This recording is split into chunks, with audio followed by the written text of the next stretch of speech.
Good afternoon, everybody. I know you are all eager to skip town and spend some time with your families. Not surprisingly, I am too. But you know what they say, it's the most wonderful press conference of the year right now. I am eager to take your questions, but first I just want to say a few words about our economy. In 2013, our business has created another 2 million jobs, adding up to more than 8 million in just over the past 45 months. This morning we learned that over the summer, our economy grew at its strongest pace in nearly 2 years. The unemployment rate has steadily fallen to its lowest point in 5 years. Our tax code is fair, and our fiscal situation is firmer, with deficits that are now less than half of what they were when I took office. For the first time in nearly 2 decades, we now produce more oil here at home than we buy from the rest of the world. And our all-of-the-above strategy for new American energy means lower energy costs. The Affordable Care Act has helped keep healthcare costs growing at their slowest rate in 50 years. Combined, that means bigger paychecks for middle-class families and bigger savings for businesses looking to invest and hire here in America. And for all the challenges we've had and all the challenges that we've been working on diligently in dealing with both the ACA and the website these past couple months, more than 500,000 Americans have enrolled through healthcare.gov in the first 3 weeks of December alone. In California, for example, a state operating its own marketplace, more than 15,000 Americans are enrolling every single day. And in the federal website, tens of thousands are enrolling every single day. Since October 1st, more than 1 million Americans have selected new health insurance plans through the federal and state marketplaces. So all told, millions of Americans, despite the problems with the website, are now poised to be covered by quality, affordable health insurance come New Year's Day. Now, this holiday season, there are mothers and fathers and entrepreneurs and workers who have something new to celebrate. The security of knowing that when the unexpected or misfortune strikes, hardship no longer has to. And you add that all up, and what it means is we head into next year with an economy that's stronger than it was when we started the year. More Americans are finding work and experiencing the pride of a paycheck. Our businesses are positioned for new growth and new jobs, and I firmly believe that 2014 can be a breakthrough year for America. But, as I outlined in detail earlier this month, we all know there's a lot more that we're going to have to do to restore opportunity and broad-based growth for every American, and that's going to require some action. It's a good start that earlier this week, for the first time in years, both parties in both houses of Congress came together to pass a budget. That unwinds some of the damaging sequester cuts that created headwinds for our economy. It clears the path for businesses and for investments that we need to strengthen our middle class, like education and scientific research. And it means that the American people won't be exposed to the threat of another reckless shutdown every few months. So that's a good thing. It's probably too early to declare an outbreak of bipartisanship, but it's also fair to say that we're not condemned to endless gridlock. There are areas where we can work together. I believe that work should begin with something that Republicans in Congress should have done before leaving town this week, and that's restoring the temporary insurance that helps folks make ends meet when they are looking for a job. Because Congress didn't act, more than 1 million of their constituents will lose a vital economic lifeline at Christmas time, leaving a lot of job seekers without any source of income at all. I think we're a better country than that. We don't abandon each other when times are tough. Keep in mind, unemployment insurance only goes to folks who are actively looking for work. A mom who needs help feeding her kids when she sends out her resumes, or a dad who needs help paying the rent while working part-time and still earning the skills he needs for that new job. So when Congress comes back to work, their first order of business should be making this right. I know a bipartisan group is working on a 3-month extension of this insurance. They should pass it, and I'll sign it right away. let me repeat. I think 2014 needs to be a year of action. We've got work to do to create more good jobs, to help more Americans earn the skills and education they need to do those jobs, and to make sure that those jobs offer the wages and benefits that let families build a little bit of financial security. We still have the task of finishing the fix on our broken immigration system. We've got to build on the progress we've painstakingly made over these last 5 years with respect to our economy and offer the middle class and all those who are looking to join the middle class a better opportunity. And that's going to be where I focus all of my efforts in the year ahead. And let me conclude by saying, just as we're strengthening our position here at home, we're also standing up for our interests around the world.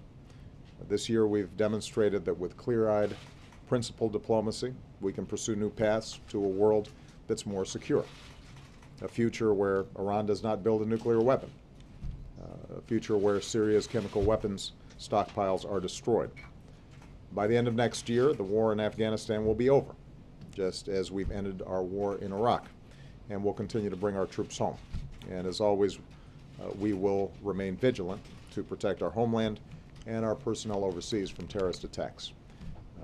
Of course, a lot of our men and women in uniform are still overseas, and a lot of them are still spending their Christmas far away from their family and their friends. In some cases, it's still in harm's way. So I want to close by saying to them and their families back home, we want to thank you. Your country stands united in supporting you and being grateful for your service and your sacrifice. We will keep you in our thoughts and in our prayers during this season of hope. So before I wish a Merry Christmas to all and to all a good night, I will take some questions. Jay prepared a list of who's naughty and nice, so we'll see who made it. Julie must be nice. Julie Pace, LAP. Thank you, Mr. President.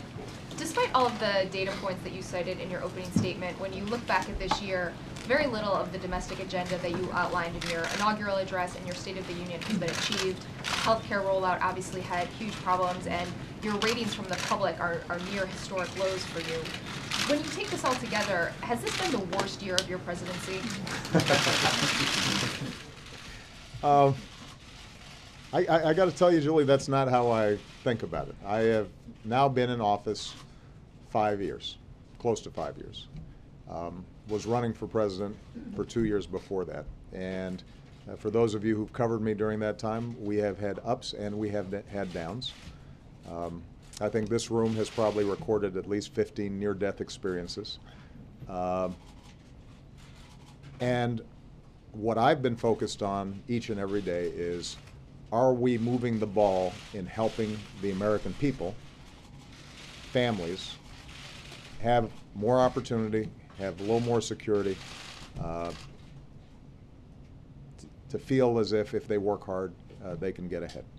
And if I look at this past year, there are areas where there have obviously been some frustrations, where I wish Congress had moved more aggressively. Not passing background checks in the wake of Newtown is something that I continue to believe was a mistake. But then I also look at, because of the debate that occurred, all the work that's been done at state levels to increase gun safety and to make sure that we don't see tragedies like that happen again. There's a lot of focus on legislative activity at the congressional level. But even when Congress doesn't move on things they should move on, there are a whole bunch of things that we're still doing. So we don't always get attention for it, but the Connect Ed program that we announced, where we're going to be initiating wireless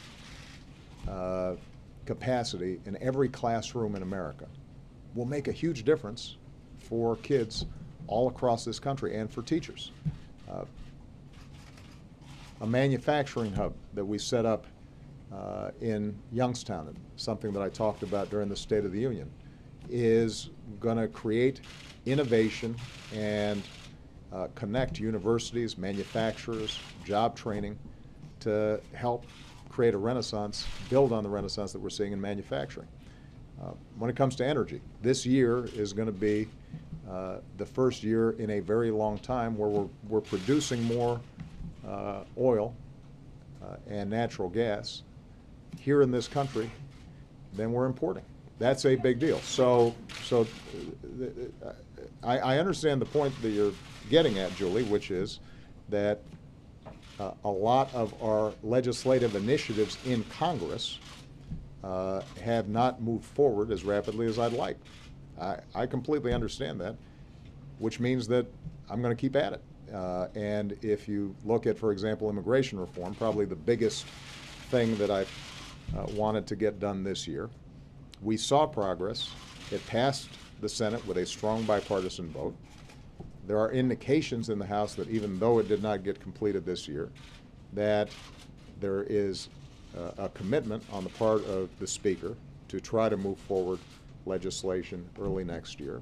And the fact that it didn't hit the timeline that I'd prefer is obviously frustrating, but it's not something that I end up brooding a lot about. But sir, it's not just your legislative agenda. When you look at polling and you talk to Americans, they seem to have lost confidence in you, trust in you, your credibility has taken a hit. Obviously the healthcare law was a big part of that. So do you understand that that the public has changed in some way their view of you over this year? But Julie, I guess what I'm saying is if you're measuring this by polls, my polls have gone up and down a lot through the course of my career.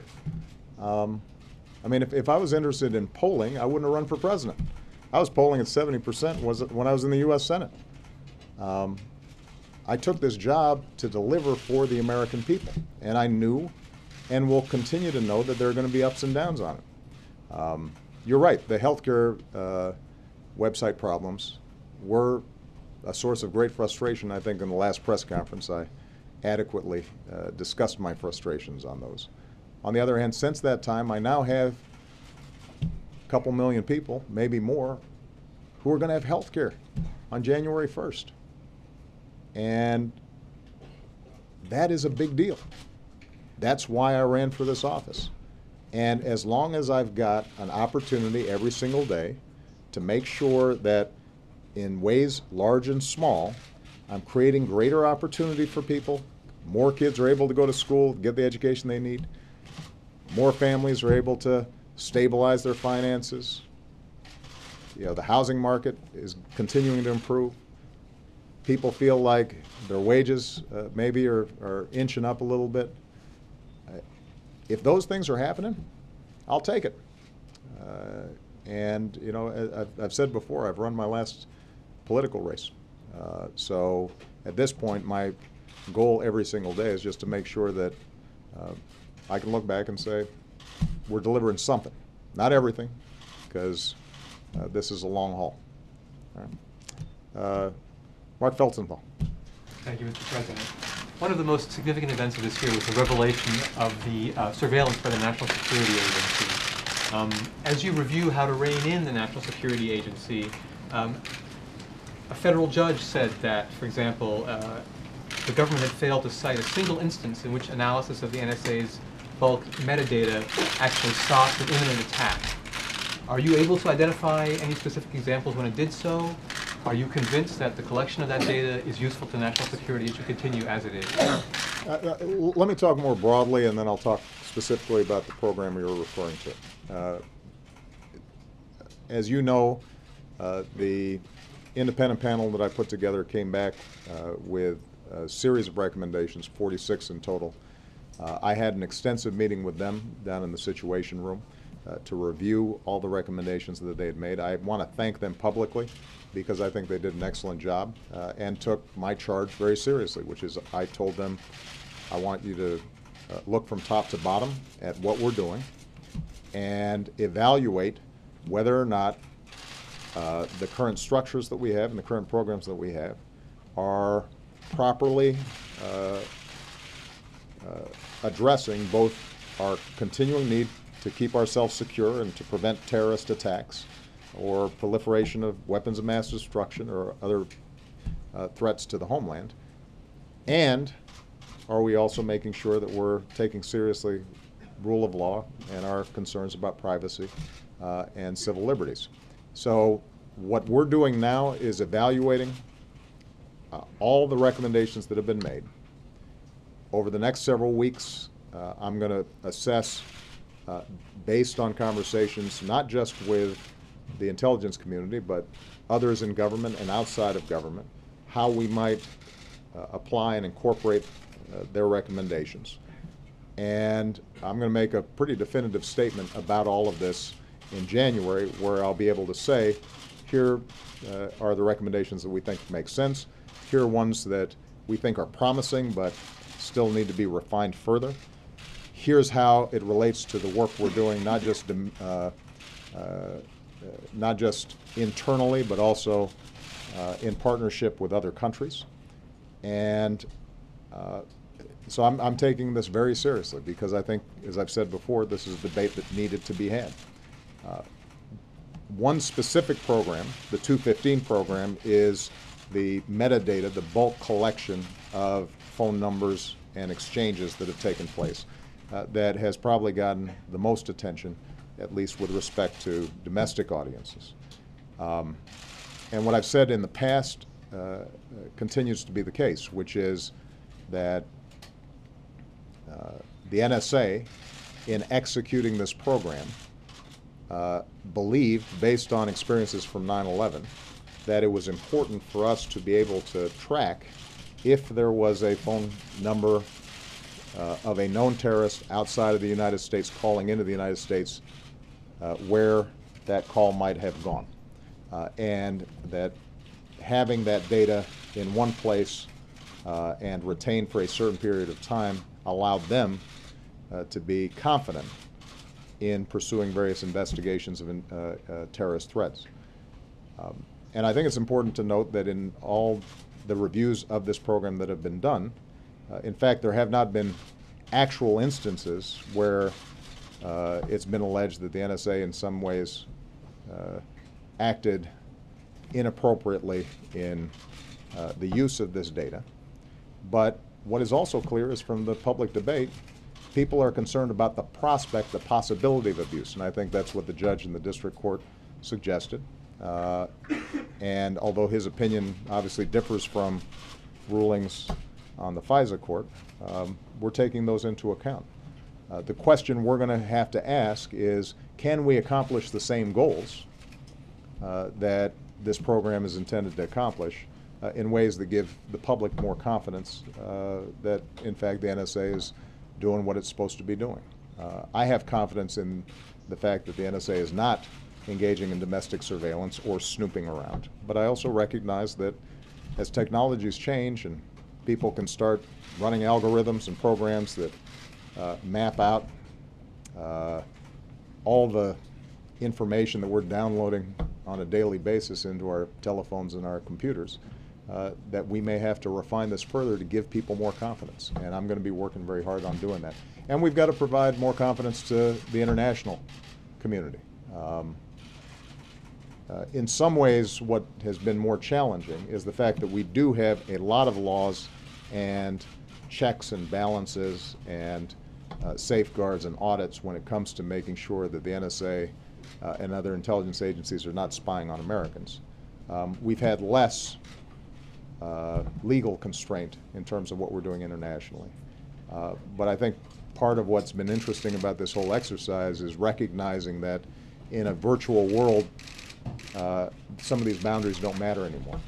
And just because we can do something doesn't mean we necessarily should. And the values that we've got as Americans are ones that we have to be willing to apply beyond our borders, I think, perhaps more systematically than we've done in the past.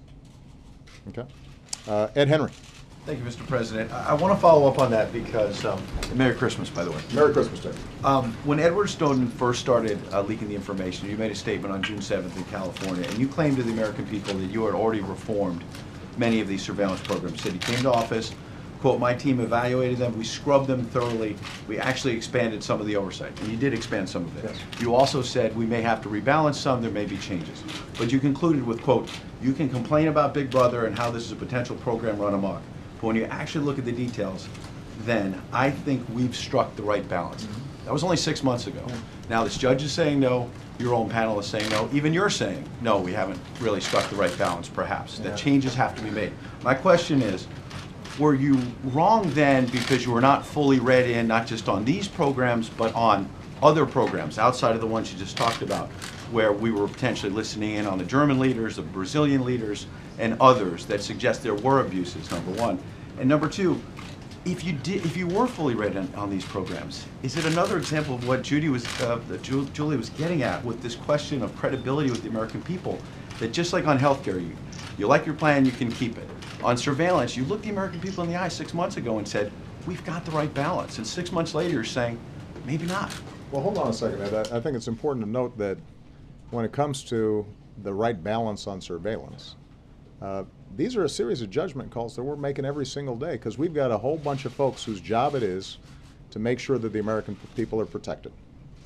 And that's a hard job, because if something slips, then the question that's coming from you the next day at a press conference is, Mr. President, why didn't you catch that? Why did the intelligence people allow that to slip? Isn't there a way that we could have found out that, in fact, this terrorist attack took place? Why did you say we struck the right balance? So the point is, Ed, not that my assessment of the 215 program has changed in terms of technically how it works. What is absolutely clear to me is that given the public debate that's taken place and the disclosures that have taken place over the last several months, that this is only going to work if the American people have confidence and trust. Now, part of the challenge is that because of the manner in which these disclosures took place, in dribs and drabs, oftentimes shaded in a particular way, and because of some of the constraints that we've had in terms of declassifying information and getting it out there, that that trust in how many safeguards exist and how these programs are run has been diminished. So what's going to be important is to build that back up. And I take that into account in weighing how we structure these programs. So let me just be very specific on the 215 program.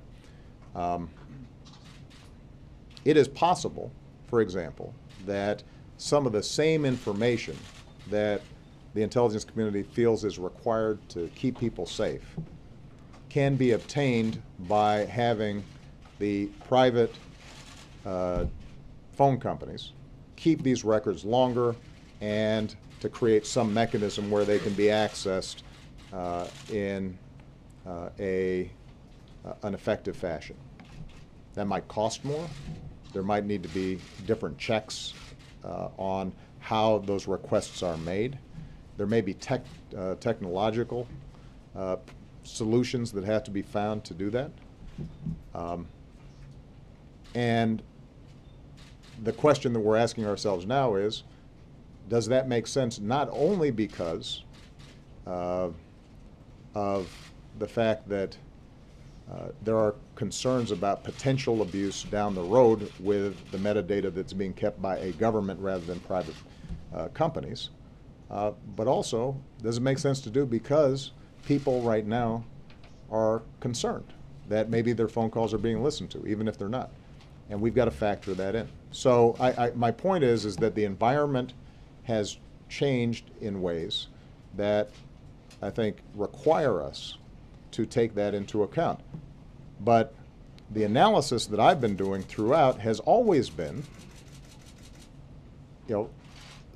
periodically looking at what we're doing and asking ourselves, are we doing this in the right way?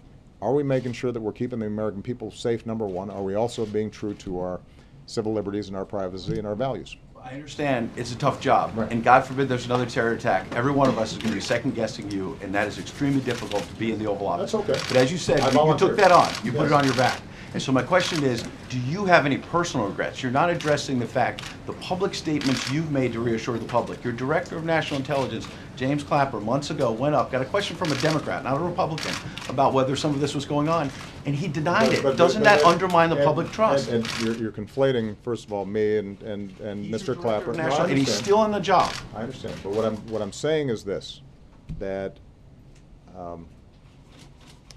yes, these are tough problems that I am glad to have the privilege of tackling.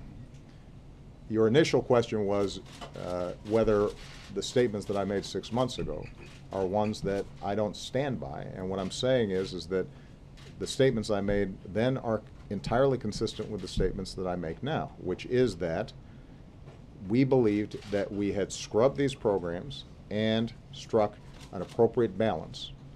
And there had not been evidence, and there continues not to be evidence, that the particular program had been abused in how it was used. And that it was a useful tool, working with other tools that the intelligence community has, to ensure that if we have a thread on a potential terrorist threat, that that can be followed effectively. What I've also said, though, is that in light of the disclosures that have taken place, it is clear that whatever benefits the configuration of this particular program may have may be outweighed by the concerns that people have on its potential abuse. And if that's the case, there may be another way of skinning the cat. So we just keep on going at this stuff and saying, can we do this better? Can we do this more effectively? I think that the panel's recommendations are consistent with that. So if you had a chance to read the overall recommendations, what they were very clear about is we need this intelligence. We can't unilaterally disarm. There are ways we can do it potentially that gives people greater assurance that there are checks and balances, that there's sufficient oversight, sufficient transparency. Programs like 215 could be redesigned in ways that give you the same information when you need it without creating these potentials for abuse. And that's exactly what we should be doing, is to evaluate all these things in a very clear, specific way, and moving forward on changes. And that's what I intend to do. You have no regrets. That's what I intend to do. John Carl. Thank you, Mr. President. It's been a tough year. You may not want to call it the worst year of your presidency, but it's clearly been a tough year. The polls have gone up and down, but they are at a low point right now. So what I'm asking you, you've acknowledged the difficulties with the healthcare rollout, but when you look back and you look at the decisions that you have made and what you did, what you didn't do, for you personally, what do you think has been your biggest mistake? With respect to healthcare specifically, or just generally? The whole thing. Look back at this tough year. Well, there's no doubt that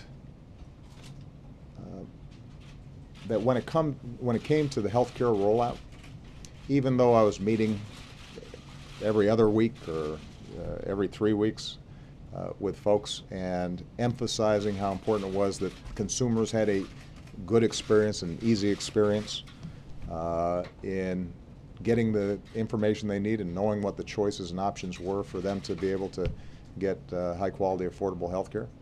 The fact is, it didn't happen in the first month, first 6 weeks, in a way that was at all acceptable. And since I'm in charge, obviously we screwed it up. Part of it, as I've said before, had to do with how IT procurement generally is done, and it almost predates this year. Part of it obviously has to do with the fact that there were not clear enough lines of authority in terms of who was in charge of the technology and cracking the whip on a whole bunch of contractors. So there are a whole bunch of things that we've been taking a look at, and I'm going to be making appropriate adjustments once we get through this year and we've gotten through the initial surge of people who've been signing up.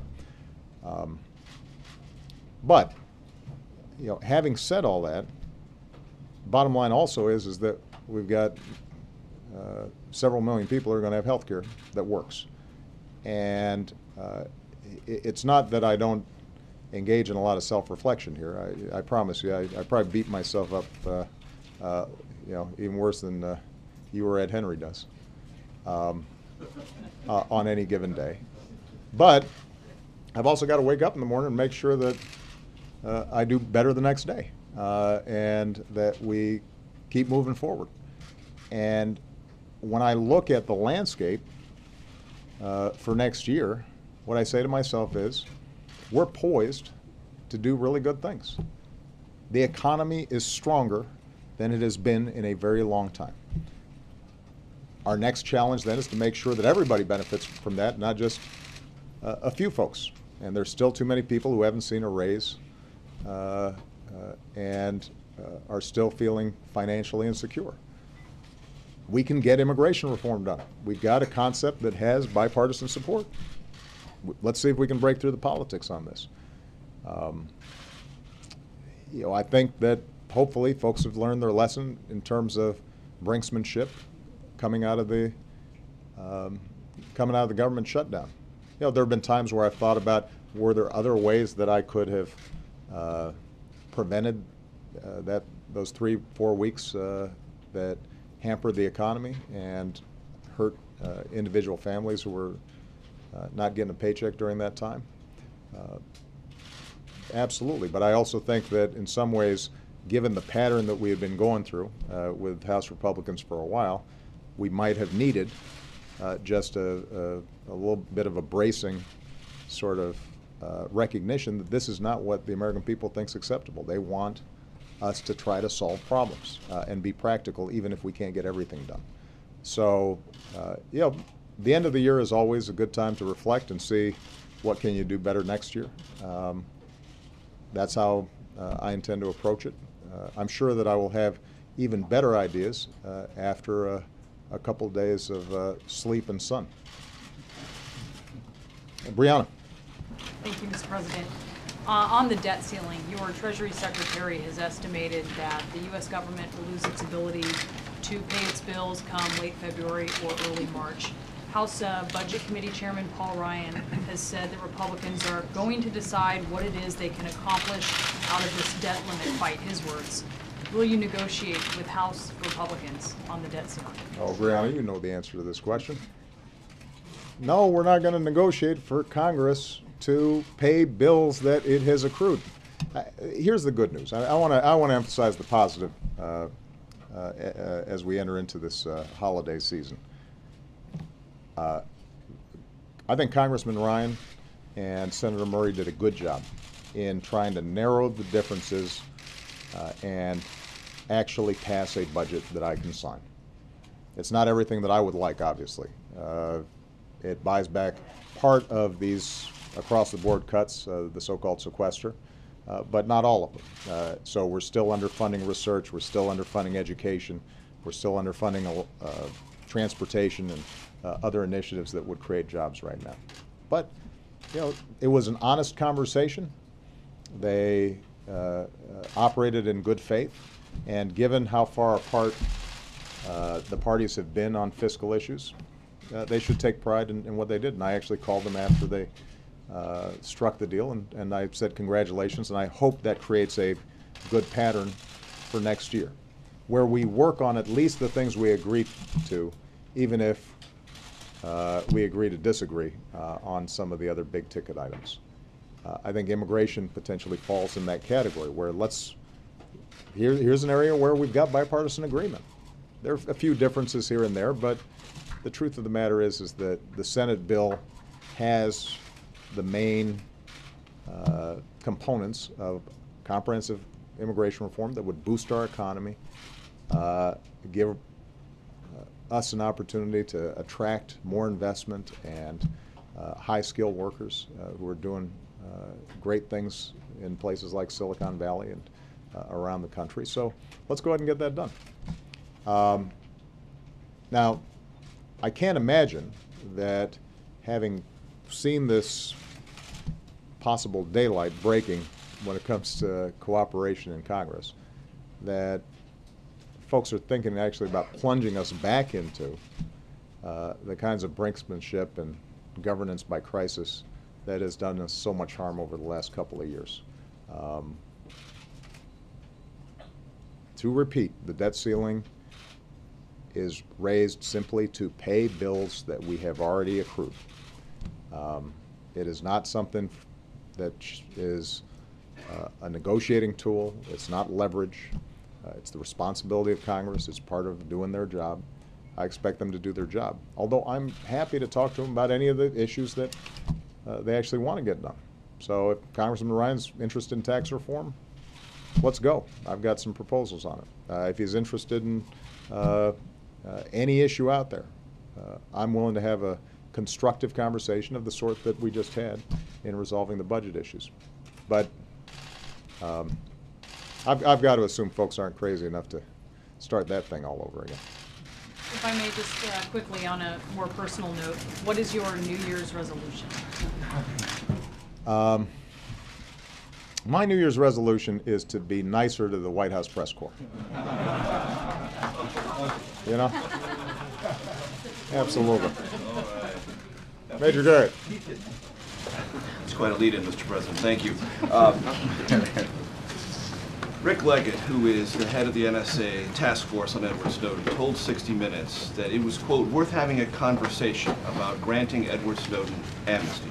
To what degree, sir, were you pleased that he floated this trial balloon, and under what circumstances would you consider either a plea agreement or amnesty for Edward Snowden? And what do you say to Americans, sir, who, after possibly being alerted to Judge Leon's decision earlier this week, reading the panel recommendations, believe Edward Snowden set in motion something that is proper and just in this country about the scope of surveillance and should not be considered by this government a criminal? I've got to be careful here, Major, because Mr. Snowden is under indictment. He's been charged with crimes, and that's the province of the Attorney General and ultimately a judge and a jury. So I can't weigh in specifically on this case at this point. I'll try to see if I can get at the spirit of the question, even if I can't talk about the specifics. I've said before, and I believe that this is an important conversation that we needed to have. I've also said before that the way in which these disclosures happened have been damaging to the United States and damaging to our intelligence capabilities. And I think that there was a way for us to have this conversation without that damage. I'll give you just one specific example. The fact of the matter is that the United States, for all our warts, is a country that abides by rule of law, that cares deeply about privacy, that cares about civil liberties, that cares about our Constitution. And as a consequence of these disclosures, we've got countries who actually do the things that Mr. Snowden says he's worried about very explicitly, engaging in surveillance of their own citizens, targeting political dissidents, targeting and suppressing the press, who somehow are able to sit on the sidelines and act as if it's the United States that has problems when it comes to surveillance and intelligence operations. And that's a pretty distorted view of what's going on out there.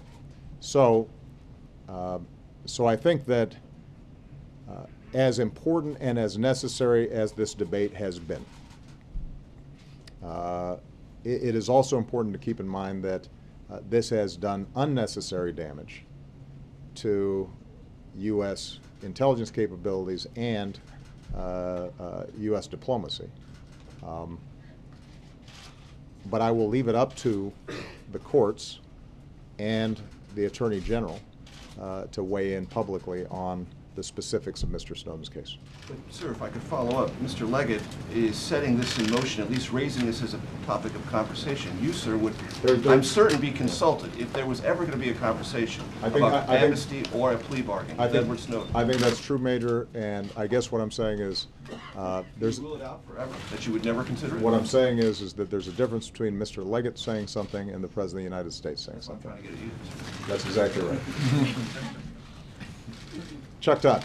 Thank you, Mr. President. And Merry Christmas and Happy New Year. You've talked about the issues with healthcare and the website rollout, but there have been other issues, the misinformation about people keeping their policies, the extended deadlines, some postponements. We have a new waiver that HHS announced last night. How do you expect Americans to have confidence and certainty in this law if you keep changing it? This one here, this new waiver last night, could argue you might as well have just delayed the mandate. Well, no, that's not true, because what we're talking about is a very specific population that receive cancellation notices from insurance companies. The majority of them are either keeping their old plan because the grandfather clause has been extended further, or they're finding a better deal in the marketplace with better insurance for cheaper costs. But there may still be a subset, a significantly smaller subset than some of the numbers that have been advertised, that are still looking for options, are still concerned about what they're going to be doing next year. And we just wanted to make sure that the hardship provision that was already existing in the law would also potentially apply to somebody who had problems during this transition period. So that's the specifics of this latest change. You're making a broader point that that I think is fair, and that is that in a big project like this, that what we are constantly doing is looking, is this working the way it's supposed to? And if there are adjustments that can be made to smooth out the transition, we should make them. But they don't go to the core of the law. First of all, the core of the law is that for 85% of the population, all they've been getting is free preventive care, better consumer protections, the ability to keep their kids on their insurance plan until they're 26, $1,000 or $500 discounts on prescription drugs for seniors on Medicare. So 85% of the population, whether they know it or not over the last 3 years, have benefited from a whole set of the provisions of the law. And by the way, if it were to be repealed, you would be taking away all those benefits from folks who already are enjoying them. You had this sub portion of the population, 15%, who either don't have health insurance or are buying it on the individual market. And that's still millions of people. And what we're doing is creating a marketplace where they can buy insurance and we can provide them some tax credits to help them afford it. The basic structure of that law is working, despite all the problems. Despite the website problems, despite the messaging problems, despite all that, it's working. And again, you don't have to take my word for it. We've got a couple million people who are going to have health insurance just in the first 3 months, despite the fact that probably the first month and a half was lost because of problems with the website, and about as bad a bunch of publicity as you could imagine. And yet, you still got 2 million people who signed up, or more. And so what that means then is that the demand is there, and as I said before, the product is good. Now, in putting something like this together, there are going to be all kinds of problems that crop up, some of which may have been unanticipated, and what we've been trying to do is just respond to them in a common sense way. And we're going to continue to try to do that. But that doesn't negate the fact that, a year from now or 2 years from now, when we look back, we're going to be able to say that even more people have health insurance who didn't have it before. And that's not a bad thing. That's a good thing. That is part of the reason why I pushed so hard to get this law done in the first place. And, I've said before, this is a messy process. And I think sometimes when I say that, people say, well, A, yeah, it's real messy, and B, isn't the fact that it's been so messy some indication that there are more fundamental problems with the law? And I guess what I'd say to that, Chuck, is when you try to do something this big, affecting this many people, it's going to be hard. And every instance, whether it's Social Security, Medicare, the prescription drug plan under President Bush, there hasn't been an instance where you tried to really have an impact on the American people's lives and well-being, particularly in the healthcare arena, where you don't end up having some of these challenges. The question is going to be, ultimately, do we make good decisions trying to help as many as people as possible in as efficient a way as possible? And I think that's what we're doing. But with 72 hours to go, you make this change where people are buying the junk, frankly, a junk type policy that you were trying to get people away from. Well, keep in mind, Chuck, first of all, that the majority of folks are going to have different options. This is essentially a additional net in case folks might have slipped through the cracks. We don't have precision on those numbers, but we expect it's going to be a relatively small number because these are folks who want insurance, and the vast majority of them have good options. And in a state like North Carolina, for example, the overwhelming majority of them have just kept their own plans. The ones that they had previously.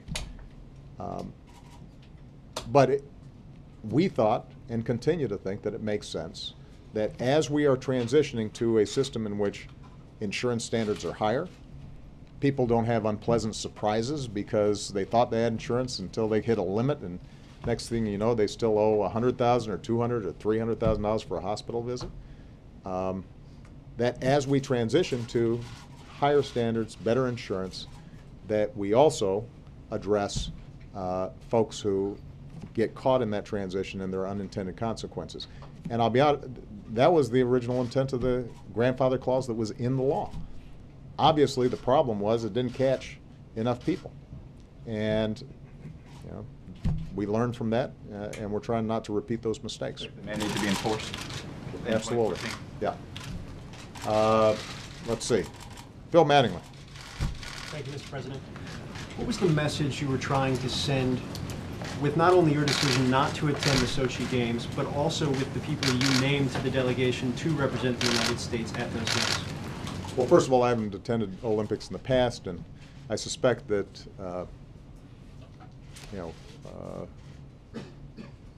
me attending Olympics, particularly at a time when we've got all the other stuff that people have been talking about, is going to be tough, although I would love to do it. I'll be going to a lot of Olympic Games post-presidency. I think the delegation speaks for itself. You got outstanding Americans, outstanding athletes, people who will represent us extraordinarily well. And you know, the fact that we've got folks like Billie Jean King or Brian Boitano who themselves have been world-class athletes that everybody acknowledges for their excellence, but also for their character, who also happen to be members of the LGBT community. You should take that for what it's worth.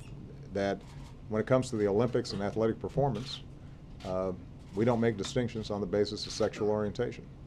We judge people on how they perform, both on the court and off the court, on the field and off the field. And that's a value that I think is at the heart of not just America, but American sports. I'm going to just roll down these last few real quickly. Ari Shapiro, last day at the White House, he deserves a question. Thank you very much, Mr. President. Senator Max Baucus was widely seen as the best hope for a large-scale deal to overhaul the tax code. What does your decision to nominate him as ambassador to China say about your hopes for a major tax bill in your second term? It says that Max Baucus is going to be an outstanding ambassador to China, and I'd like a swift confirmation. And my expectation and hope is that if both Senate Democrats, or if Democrats and Republicans in the House and the Senate are serious about tax reform, then it's not going to depend on one guy. It's going to depend on all of us working together. And my office is ready, willing, and eager to engage both parties in having a conversation about how we can simplify the tax code, make it fair, make it work to create more jobs, and do right by middle-class Americans. Jackie Combs. Thank you, Mr. President. And how do you say it in Hawaii? Mele Kaliki. Mele Kaliki Maka. Since we've been looking back at the year, I'd like to ask you what your reaction was to the nonpartisan truth-telling group PolitiFact when it said that the lie of the year was your statement that if you like your health care plan, you can keep it. And related to the health care problems that we've seen over the past year, the fallout from that seems to be making Democrats, particularly in the Senate, a little rambunctious and independent of you, which is evidenced most clearly in the debate over Iran sanctions. It looks like Senate Majority Leader Harry Reid has expedited consideration of an Iran sanctions bill for January, even as your administration and you have been trying to get them to lay off sanctions while you're... Jackie, I gotta say, you're stringing a bunch of things along here. Let's see if we can hone in on a question. I mean, well, That's a lot less than Ed Henry had. I thought we were trying to get along for Christmas. Let's see. Now I can see who's...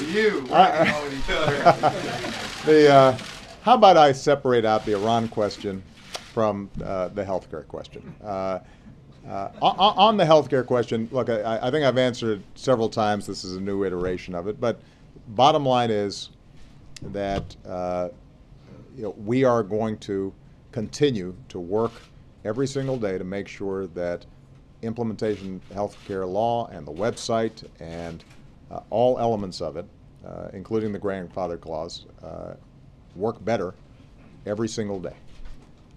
And as I said in previous press conferences, we're going to make mistakes and we're going to have problems, but my intentions have been clear throughout, which is I just want to help as many people as possible feel secure and make sure that they don't go broke when they get sick. And we're going to just keep on doing that. On Iran, there is the possibility of a resolution to a problem that has been a challenge for American national security for over a decade now. And that is getting Iran to, in a verifiable fashion, not pursue a nuclear weapon. Already, even with the interim deal that we struck in Geneva, we have the first halt, and in some cases, some rollback of Iran's nuclear capabilities. The first time that we've seen that in almost a decade. And we now have a structure in which we can have a very serious conversation to see, is it possible for Iran to get right with the international community in a verifiable fashion to give us all confidence that any peaceful nuclear program that they have is not going to be weaponized in a way that threatens us or allies in the region, including Israel. And as I've said before, and I will repeat, it is very important for us to test whether that's possible. Not because it's guaranteed, but because the alternative is possibly us having to engage in some sort of conflict to resolve the problem with all kinds of unintended consequences. Now, I've been very clear from the start. I mean what I say. It is my goal to prevent Iran from obtaining a nuclear weapon, but I sure would rather do it diplomatically. I'm keeping all options on the table, but if I can do it diplomatically, that's how we should do it. And I would think that would be the preference of everybody up on Capitol Hill, because that sure is the preference of the American people. And we lose nothing during this negotiation period, precisely because there are verification provisions in place. We will have more insight into Iran's nuclear program over the next 6 months than we have previously. We'll know if they are violating the terms of the agreement. They're not allowed to accelerate their stockpile of enriched uranium. In fact, they have to reduce their stockpile of highly enriched uranium. Ironically, if we did not have this 6-month period in which we're testing whether we can get a comprehensive solution to this problem, they'd be advancing even further on their nuclear program. And in light of all that, what I've said to members of Congress, Democrats and Republicans, is there is no need for new sanctions legislation. Not yet. Now, if Iran comes back and says, we can't give you assurances that we're not going to weaponize, if they're not willing to address some of their capabilities that we know could end up resulting in them having breakout capacity, it's not going to be hard for us to turn the dials back, strengthen sanctions even further. I'll work with members of Congress to put even more pressure on Iran.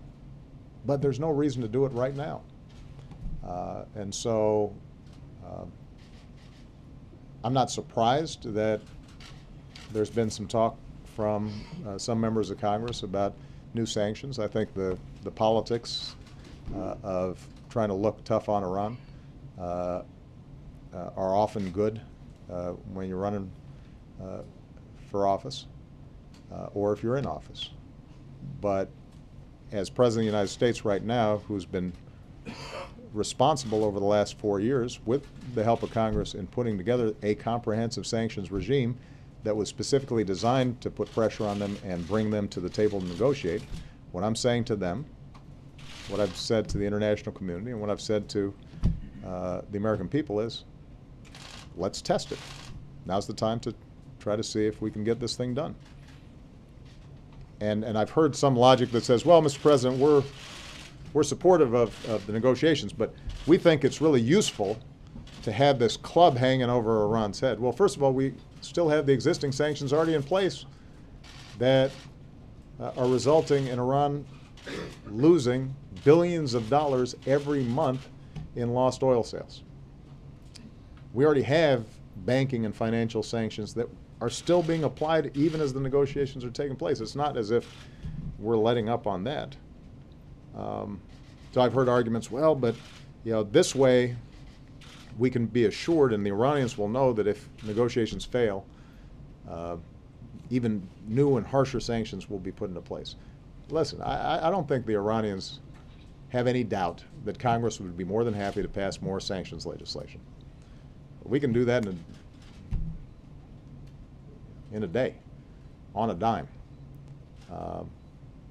But if we're serious about negotiations, we've got to create an atmosphere in which Iran is willing to move in ways that are uncomfortable for them and contrary to their ideology and rhetoric and their instincts and their suspicions of us.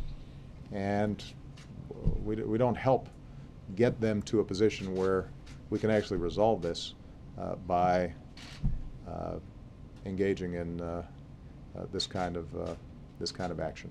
All right? Okay, everybody. I think I'm going to take one more question. Colleen McCain Nelson, and that is it. Thank you, Mr. President. There you go.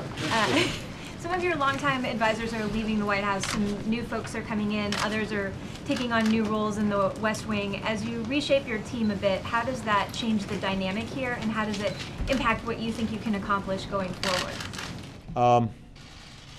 I just had lunch with Pete Rouse, who's leaving me, and that's tough. He says so, not right now, at least. No, I love that guy, and that will be a significant loss, although he'll still be in town, and hopefully I'll be able to consult with him on an ongoing basis. I think the fact that John Podesta's coming in will be terrific. He may deny it, but I've been trying to get him in here for quite some time. He ran my transition office. I asked him when he was running the transition office if he would be willing to join us, and at that time I think he was still feeling that he wanted to develop CAP and other organizations. But John's a great strategist.